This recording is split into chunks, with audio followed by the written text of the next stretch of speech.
쿠퍼티노에서는 비가 오는데 이른 비와 늦은 비를 때를 따라 내리시는 하나님께서 우리의 메마른 영혼에도 성령의 단비를 허락해 주시기를 바랍니다. 이 솔로몬의 성전 건축을 볼 수가 있습니다. 온 백성이 성전 건축을 함께 하는 거예요. 솔로몬 혼자 힘으로 한 것이 아닙니다. 아버지 다윗 왕이 오랜 기간 동안 수많은 물자들을 준비해 놓았습니다. 그리고 이스라엘 백성들과 주변 나라의 왕들의 협력으로 이 성전 건축이 가능했습니다. 특히 오늘 본문을 보면 성전 건축 전에 솔로몬이 두로 왕 히람의 도움을 받게 되는 것을 보게 됩니다. 히람이 누굽니까? 히람은 두로의 왕이었어요. 두로는 베니게의 수도입니다. 베니게의 수도는 페니키아죠. 지금 그 베니게의 수도로 지금의 레바논 남부 항구 도시입니다. 두로는 당시 해외 무역을 통해서 굉장한 부를 축적했고요. 그걸 기반으로 해서 강력한 왕국을 이루었습니다. 두로와 시돈하면 그런 부한 나라로 우리가 그 상징으로 알고 있죠. 그런 것을 다스리던 왕이 히람이었습니다. 솔로몬이 다윗에 이어서 왕이 올랐다는 말을 히람이 듣고 먼저 사신을 보내요. 그래서 이스라엘 정권과 정식으로 교류를 원했습니다. 그게 오늘 1절 말씀인데, 솔로몬이 기름 부음을 받고 그의 아버지를 이어 왕이 되었다 함을 두로 왕 히람이 듣고 그의 신하들을 솔로몬에게 보냈으니 이는 히람이 평생에 다윗을 사랑하였습니다. 1절 말씀, 여기 보면 히람이 평생에 다윗을 사랑하였습니다 이렇게 말씀해 주고 있어요. 이것은 다윗이 통치하던 그 기간에 항상 서로 우호 관계를 유지하고 있었다는 말이에요.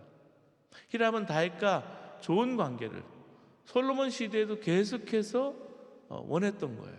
그러니까 솔로몬은 히람과의 관계에 있어서 아버지 다윗에게 빚을 진 거나 마찬가지입니다. 아무리 뛰어난 사람이라도 이런 우호 관계를 하루아침에 갑자기 만들 수는 없을 거예요. 다윗이 자기 아들 솔로몬을 위해서 얼마나 좋은 일을 해줬는지 모릅니다. 이처럼 나라와 나라와의 관계는 말할 것도 없어요. 사람과 사람과의 관계도 마찬가지입니다. 부모와 자녀와의 관계도 좋은 관계를 물려주는 것이 그게 축복이에요. 미국도 마찬가지예요. 미국에서 신앙생활 하다 보면 믿는 사람끼리도 부모끼리 이렇게 서로 사랑하는 관계에 있으면 그 자녀들도 자녀의 자녀를 위해서 쭉 같이 잘 지내는 것을 볼 수가 있습니다. 그래서 우리가 어릴 때부터 또 칠드런 미니스트리도 그렇고 유스도 그렇고요, 영 어덜트를 이렇게 잘하면서 그 관계가 중요해요.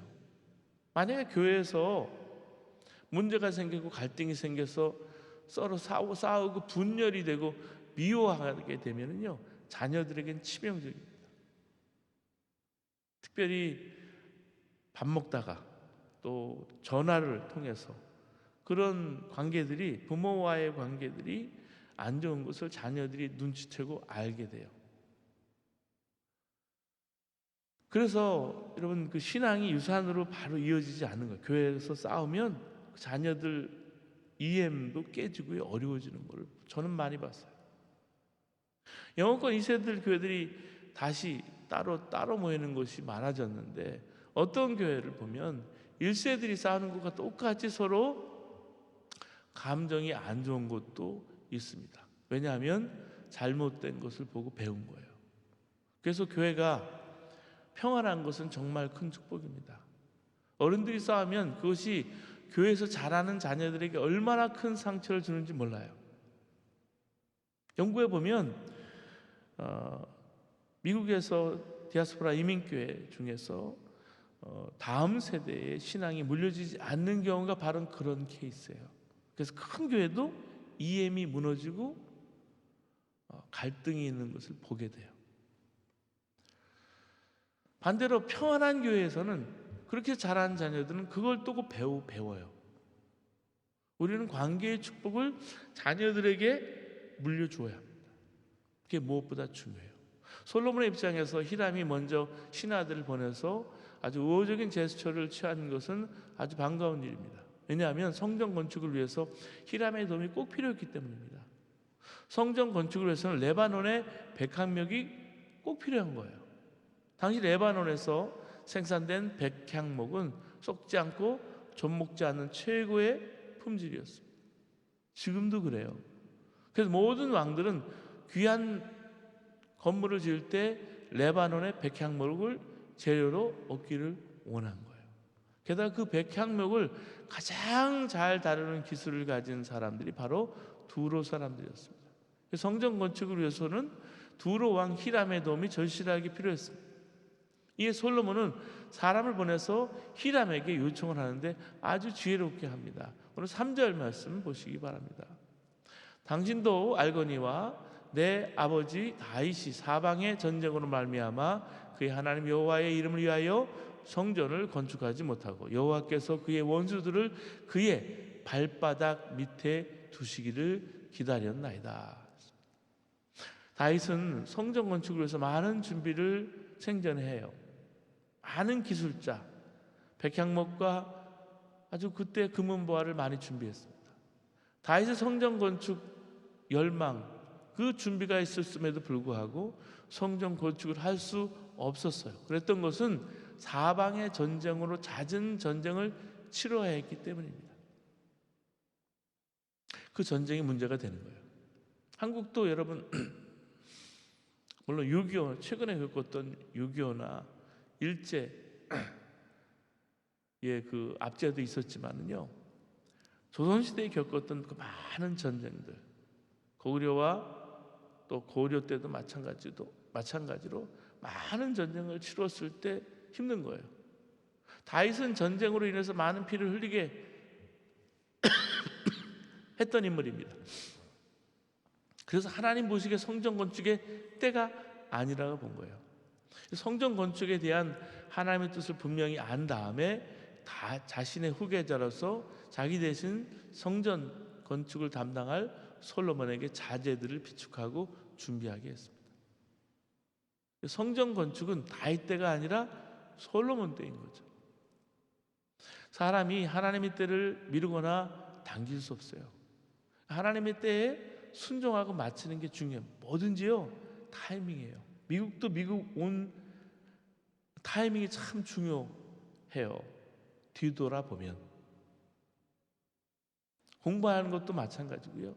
우리가 무슨 일을 하더라도 사람을 만나는 것도 그렇고 다 타이밍입니다. 때가 중요하다는 말씀이에요. 먼저 솔로몬은 이 성전 건축이 하나님의 뜻에 따라 이루어진 일임을 강조합니다. 하나님께서 자기 아버지 다윗으로 하여금 사방의 원수들을 물리치고 승리하도록 해주셨음을 분명히 말씀을 통해서 밝혀주고 있습니다. 바로 이 두로 왕 히람의 호의로 백향목 궁궐에 살면서 하나님의 괴가 그냥 휘장 안에 있는 것이 마음에 걸렸던 다윗은 하나님을 위해서 전을 건축하려고 했습니다. 그런데 많은 정복 전쟁으로 피를 묻혔기 때문에 이를 허락받지 못했습니다. 그런데 다윗의 그런 마음을 기뻐하신 하나님께 그 아들 솔로몬에게 이 일을 맡기세요. 오늘 4절과 5절 말씀 같이 읽겠습니다. 함께 읽겠습니다. 시작. 이제 내 하나님 여호와께서 내게 사방에 태평을 주시며 원수도 없고 재앙도 없도다.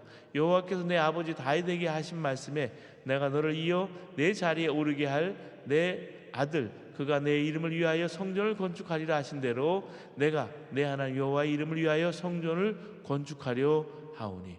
오늘 본문 4절에 보세요. 이제 하나님 여호와께서 내게 사방에 태평을 주심에 원수도 없고 재앙도 없도다 이렇게 말씀하고 있습니다.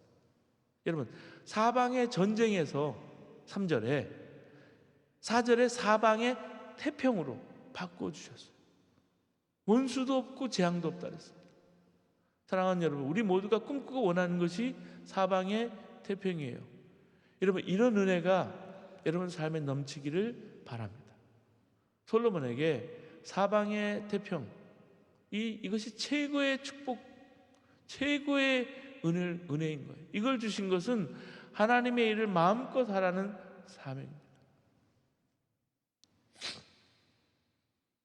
사방의 태평이 있어야 그 일을 감당해내요. 여러분, 이런 사방의 태평 속에서 세세한 하나님의 음성을 들어야 합니다. 하나님의 뜻과 하나님의 의도를 분명히 알고 하나님 기쁘시게 하고 하나님의 소원을 이루어 드리는 거예요. 솔로몬에게 사방의 태평을 주셨을 때 솔로몬이 하나님의 성전을 지어드렸던 것처럼 사방의 태평의 은혜를 받아서 하나님을 기쁘시게 해드리는 여러분 성도가 되시기를 주님의 이름으로 축원합니다. 젊은 솔로몬은 하나님에 대한 경외심, 아버지 다윗에 대한 존경심을 보여줍니다. 왕의 자리에 오르면 자기 외에는 아무도 없다고 교만하기 쉬워요. 실제로 이집트의 바로 왕, 이 파라오들은 자신의 위엄을 과시하기 위해서 피라미드 공사를 벌였어요. 근데 솔로몬은 하나님의 뜻에 대해서 아버지 다윗에 대해서 겸손과 존경을 보여주는 거예요. 솔로몬이 왕이 되고 나서 처음 펼치는 국가 정책은 바로 성전 건축이었습니다. 이것은 자신의 위엄을 과시하기 위해서가 아니라 오직 하나님의 영광을 위해서, 그리고 하나님 아버지께서 다윗을 통해서 복을 주신 그 뜻을 이루기 위해서 솔로몬이 이 일을 추진한 것을 보게 됩니다. 솔로몬의 말을 가만히 보시면 그 주어가 내가 아니에요. 철저히 하나님이에요. 내가 아니고 하나님이 하십니다. 내 하나님 여호와께서라는 표현이 계속해서 나와요. 반복해서. 하나님이 승리를 주셨고 하나님이 사방에 태평을 주셨고 하나님이 성전을 건축하게 하셨다, 그 얘기입니다. 솔로몬은 정말로 주님 말씀하시면 내가 나아가리라, 그 찬양 가사처럼 순종해서 나갑니다. 마치 자기 생각은 전혀 없는 사람처럼 말을 해요. 솔로몬처럼 여러분 지혜로운 사람이 왜 자기 생각이 없겠어요? 솔직히 왕이 된 지금 아버지 다윗과 뭔가 좀 다르고 싶을 거 아니에요. 젊은 사람들에게 새로운 정책도 펼쳐보고 싶고 여러 가지 하고 싶은 일들이 얼마나 많았겠어요. 근데 지금 솔로몬에게는 하나님의 전을 건축하는 것이 최우선인 거예요. 여러분, 지금 하나님의 전을 건축하는 것은 보이는 전이 있고 보이지 않는 전이 있어요. 보이는 건물로서의 교회도 있지만 보이지 않는 교회로서의 교회가 있는 거예요. 저희가 또 여러분 이 건물이 이렇게 지어져 있는데 또 다른 건물을 짓는 것이 중요한 것은 아니잖아요. 몸된 교회가 서가는 것은 보이지 않는 건물을 세워나가는 겁니다. 보이는 건물은 요즘 선교제 갔더니요 꼭 지어야 될 때가 참 많더라고요. 3만 불에서 5만 불 정도인데 그 마을에, 그 커뮤니티에 꼭 필요한 것이 교회. 아프리카를 가도 그렇고요, 남미를 가도 그렇고요, 동남아를 가도 마찬가지. 그래서 하나님의 성전을 해외에다가 건축하는 교회들, 해외에다가 건축하는 성도들이 참 많아요. 자, 솔로몬은 히람에게 몇 가지 지혜로운 제안을 해요. 6절 말씀입니다. 6절 말씀 보시면 당신은 명령을 내려 나를 위하여 레바논에서 백향목을 베어내게 하소서. 내 종과 당신의 종이 함께 할 것이요 또 내가 당신의 모든 말씀대로 당신의 종의 싹스를 당신에게 드리리이다. 당신도 알거니와 우리 중에는 시돈 사람처럼 벌목을 잘하는 자가 없나이다. 레바논은 고대 백향목의 산지로 유명해요. 왜? 한국에도 금송이라고 있잖아요. 그 금송의 산지가 유명한 거예요. 지난번에 큰 불이 나서 울릉도에 그 금송들이 많이 불탔지만 이게 유명한 한지가 있는 거예요. 항상 이 백향목은 성장하는데 수백 년이 걸립니다. 아주 곱고 아름답고 목재의 쓴맛 때문에 병충해가 적다고 해요. 그러니까 아주 값진 건축재입니다. 백향목과 그 백향목을 다루는 기술은 두로왕 히람이 제공하고 필요한 돈은 솔로몬이 제공해서 이제 이걸 합작해서 성전을 짓겠다는 겁니다. 사랑하는 여러분, 하나님은 정해진 환경을 통해서 일합니다. 자연적인 질서와 사람을 통해서 하나님의 작품을 만들어 가세요. 하나님은 혼자 일하지 않으십니다. 언제나 사람을 통해서 일하세요. 그래서 하나님은 협력하게 하시고 화목하게 하시고 그래서 주님이 우리에게 주신 것도 화목 제물이에요. 이 죄로 인해서 원수된 것이 없어지고 하나 되게 하신 것이 주님의 우리에게 주신 사역이에요. 성전이 이스라엘만을 위한 것이 아니라 모든 민족을 위한 것입니다. 교회를만을 위한 것이 아니라 이 세상 모든 사람들을 위해서 교회를 세우는 거예요. 세상에 선한 영향력을 끼치는 거예요, 그 교회가. 그래서 빛과 소금의 역할을 감당하는 것이 교회의 사명입니다. 분열과 싸움의 중앙에는 항상 마귀가 있어요, 사탄 마귀가. 그런데 협력과 화목의 중앙에는 하나님이 역사하세요. 주님이 역사하시는 거예요. 솔로몬은 당신의 모든 말씀대로, 즉 히람이 정하신 대로 품값을 지불하겠다고 합니다. 솔로몬은 또 두로의 전문성을 인정해줘요. 임금께서도 잘 아시다시피 우리 쪽에는 시돈 사람처럼 벌목에 능숙한 사람이 없습니다. 사람은 누구나 인정받고 싶어하는 욕구가 있어요. 왕들도 마찬가지예요. 그냥 입에 발린 소리가 아니라 올바른 이유로 칭찬과 인정을 받고 싶어요. 그 적절한 때에 잘해주면 상대방의 마음을 얻는 거죠. 이 칭찬이 얼마나 중요하면 칭찬이 고래도 춤추게 한다고 말할 정도.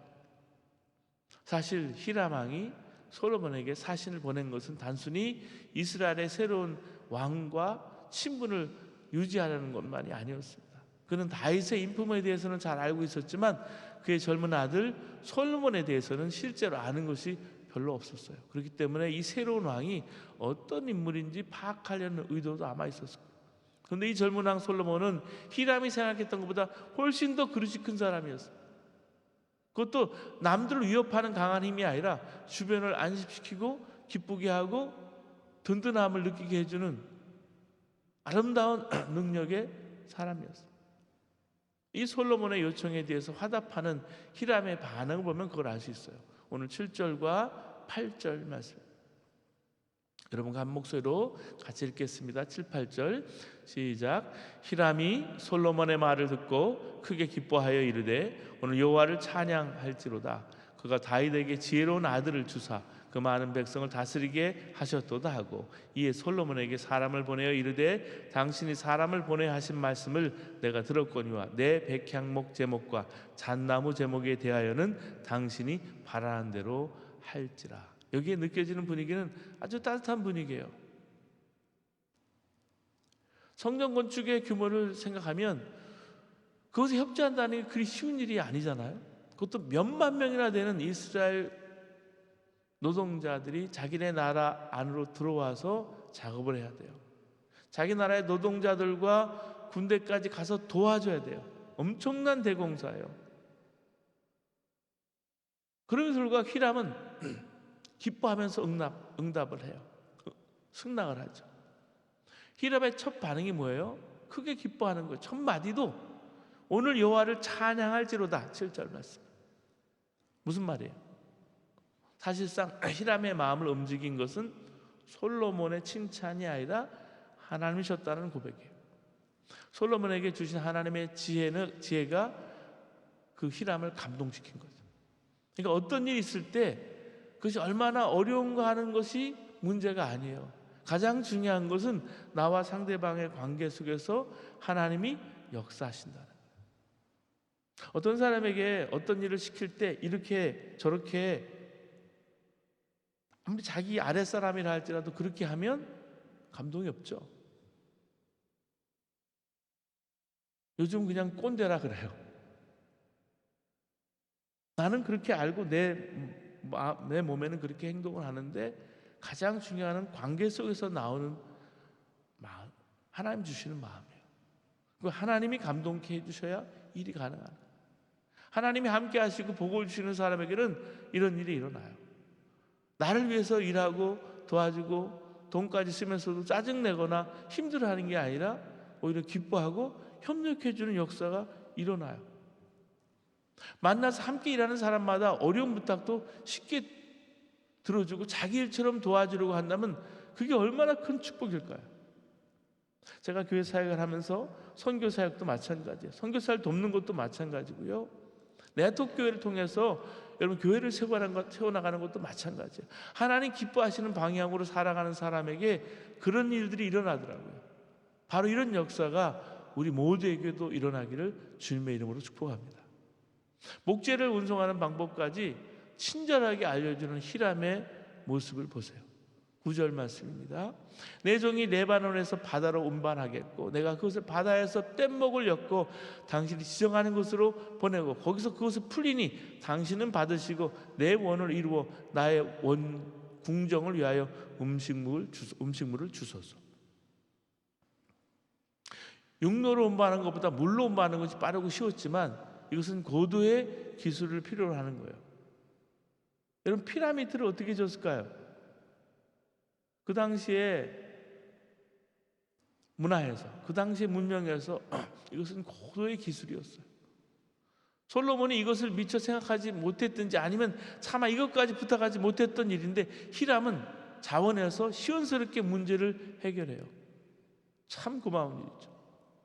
우리가 친절하고 겸손하게 하나님의 지혜로 남을 대하게 되면 그 상대방은 자신의 최선을 다해서 우리가 부탁하지 않았던 것까지 몰랐던 것까지 자원해서 도와주게 됩니다. 어떤 일을 할 때요,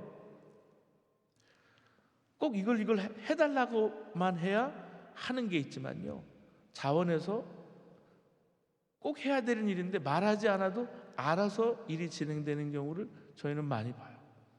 이게 성령님께서 하시는구나. 함께 손을 이뤄가는 게 이런 거구나. 내가 모자란 부분, 모르는 부분까지도 채워주는 거예요.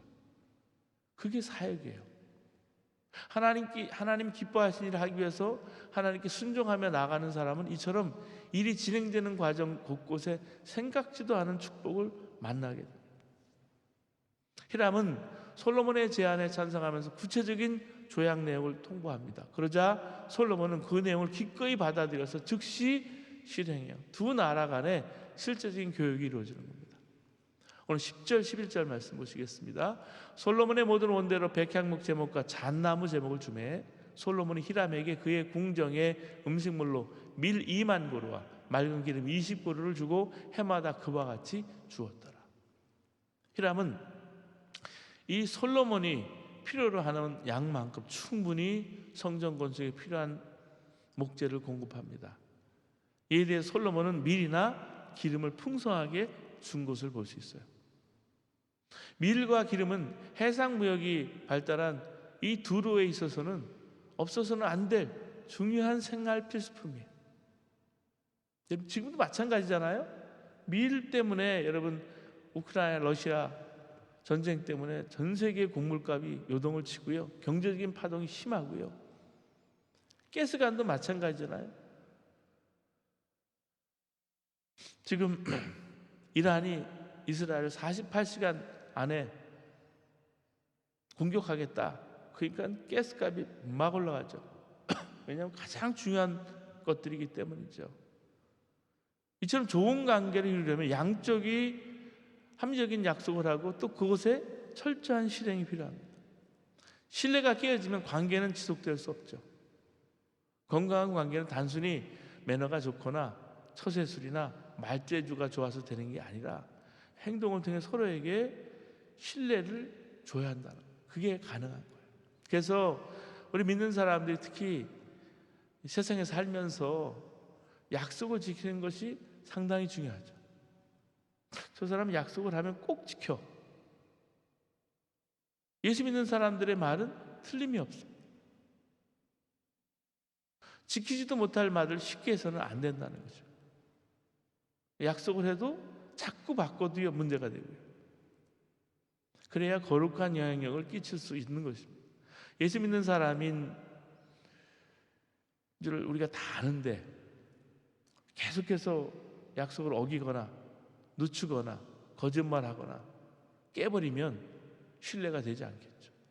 늘 자기 앞에서 다른 사람에 대해서 험담만 하고 다니면 그 교회에 누가 찾아오겠어요?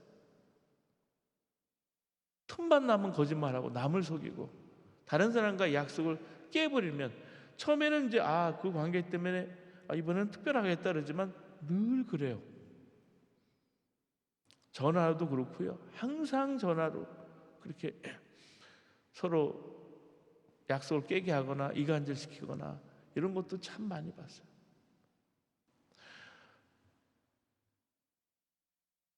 그렇기 때문에 약속에 대해 정직한 게 필요해요. 그런데 이스라엘과 두로의 이 조약이 이루어지게 된 근본 원인이 뭘까요? 12절 말씀이에요. 우리 12절 말씀 함께 읽겠습니다. 시작. 여호와께서 그의 말씀대로 솔로몬에게 지혜를 주신 거로 히람과 솔로몬이 친목하여 두 사람이 함께 약조를 맺었더라. 하나님께서 솔로몬에게 지혜를 주셨기 때문에. 여러분, 자녀들에게 꼭 기도할 때 구하죠. 이 지혜를. 세상의 처세술이나 어떤 지식보다 하나님 주시는 지혜가 얼마나 중요한지 몰라요.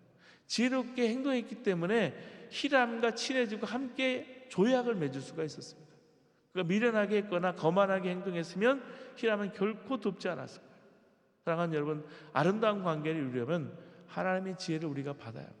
하나님께서 그 관계 속에서 역사해 주셔야 아름다운 관계를 세워나갈 수 있습니다.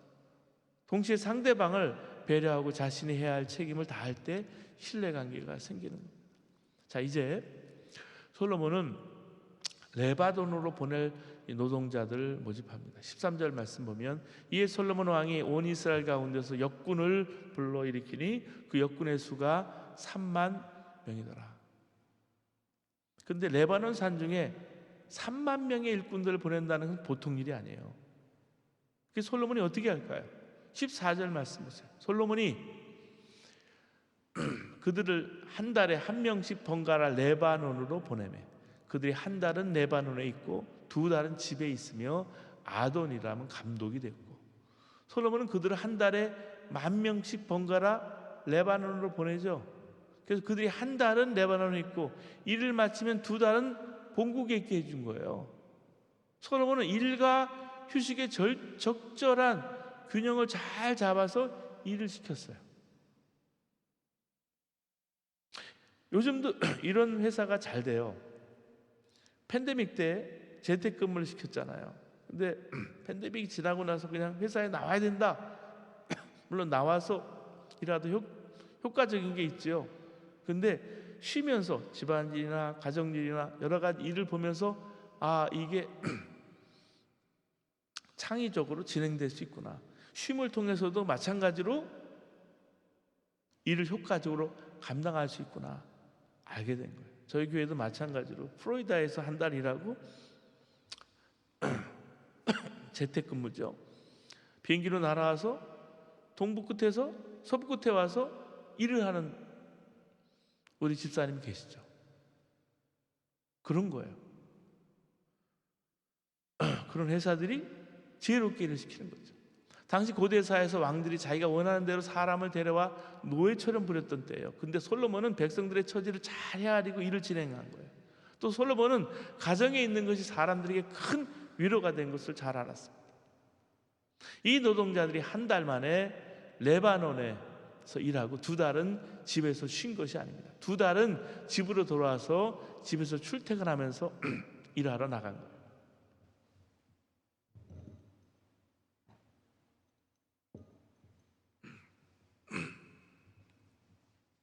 여기에 두 가지 의미가 담겨 있습니다.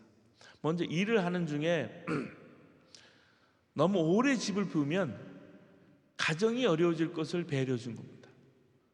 또 집에서 가족들과 같이 지내면서 일을 다닐 때 마음이 안정되고 일도 효과적으로 할 수 있다는 가정의 힘을 잘 알고 그렇게 한 거예요. 가정이 여러분 얼마나 중요한지 몰라요. 여러분 쉴 때 쉬셔야 돼요. 제가 개척교회 하다가 쉴 때 쉬지 못해서 내가 병들지 않으면 가정의 자녀들이나 와이프나 병들 수 있어요. 번아웃이라고 그러죠. 지치는 거예요. 그럼 힘들어져요. 그 휴가를 가야 되는 거예요. 내가 하지 않아도요. 정신과 카운셀 테스트를 하고 카운셀링을 만나면 분명히 권고를 합니다. 그래서 1년에 4주는 연합감리교 목사는 풀타임들은 4주는 꼭 가게 돼 있어요. 그래서 휴가를 가야 되는 거예요. 파타임을 일하는 분들도 마찬가지예요. 그게 필요한 거예요. 내가 다 할 수 있다고 생각하지 마셔야 돼요. 또 한편 솔로몬은 석재를 준비해서 석공과 짐꾼들을 동원합니다. 15절 16절 말씀입니다.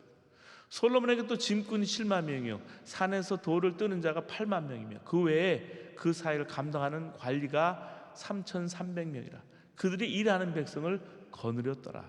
여기 보면 산에서 채석하는 석공이 8만 명, 짐을 운반하는 짐꾼이 7만 명, 또 작업을 감독하는 관리자가 3,300명이 있었어요. 그다음 석공들의 돌 다루는 기술은 대단해서 마치 떡 자르듯이 그 육중한 돌들을 정확하게 다듬고 잘라서 운반을 해왔습니다. 이스라엘 성지순례를 하면 예루살렘 성전터를 방문을 합니다. 그 육중한 돌들을 어떻게 옮겨왔을까 알려줘요. 돌을 잘라서 운반해온 모든 과정이 정말 지혜로운 거예요. 그렇게 다 잘라서 운반해 왔기 때문에 실제 성전 공사 현장에서는 망치나 정 울리는 소리가 나지 않았다. 이미 정확하게 규격대로 잘라서 온도를 맞추기만 하면 됐던 거예요. 이런 놀라운 기술을 가진 석공들이 관리들까지 합쳐서 무려 15만 3,300명이나 되었습니다. 사실 이들은 대부분 이스라엘 땅에 사는 이방인들이었습니다. 성전 건축 사역에 이방인이 포함되었어요. 이 사실을 어떻게 봐야 될까요? 사랑하는 여러분, 하나님 나라 일에 장차 모든 열방과 민족이 함께 동참하게 될 것을 미리 보여주는 상징이에요. 17절 18절 말씀입니다. 함께 하겠습니다.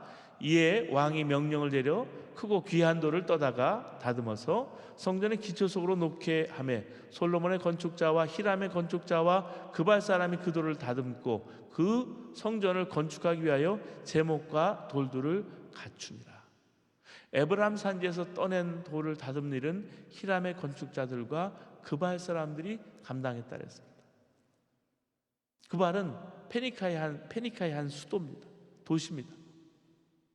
지금은 베이루트 북쪽 20마일 정도 위치한 곳이었어요. 이곳 사람들은 대대로 조선 기술이 유명한 최고의 전문가로 그 당시에 유명했던 거예요. 백향목을 베는 일은 시돈 사람들이 잘했지만 돌을 다듬고 옮기는 일은 그발 사람들이 잘한 석공들이죠. 당시 이렇게 거대한 건물을 지을 때 건축공법은 크고 귀한 돌을 떠서 기초석을 놓는 거예요. 지금도 기초석만 찾으면 건물 전체를 재현해냈을 정도로 기초석의 위치와 모양이 중요하다고 합니다. 그래서 예수님을 건물의 기초석이 되는 모퉁이 돌에 비교했어요. 모퉁이 돌은 기념돌이죠. 베드로전서 2장 6절 7절에 성전에 이룩되었을 때 보라 내가 택한 보배로운 모퉁이 돌을 시온에 두노니 그를 믿는 자는 부끄러움을 당하지 아니하리라 하였으니 이러므로 믿는 너희에게는 보배이나 믿지 아니하는 자에게는 건축자들이 버린 돌이 모퉁이의 머릿돌이 되고 이렇게 쓰고 있습니다. 너무나 놀랍게도 솔로몬의 정전의 터는요 바로 1000년 전에 아브라함의 하나밖에 없는 아들 이삭을 하나님께 희생 제물로 드리러 갔던 모리아 산이었습니다. 지금도 그 모리아 산이 황금돔으로 되어 있는 게 거기가 모리아 산이에요. 이것은 참으로 엄청난 하나님의 섭리입니다. 아브라함이 하나님께 순종해서 외아들 이삭을 바쳤듯이 예수 그리스도로 하여금 온 인류를 하나밖에 없는 당신의 독생자 예수 그리스도가 희생양이 되게 하신다는 것은 하나님의 놀라운 사랑을 여기서 보여주는 거예요. 모퉁이의 머릿돌이 되신 예수 그리스도의 몸된 교회는 바로 예수님의 피 위에 세워진 거예요. 그 골고다 예수님의 피 위에 교회는 건물이나 조직이 아니라 예수 그리스도의 몸입니다.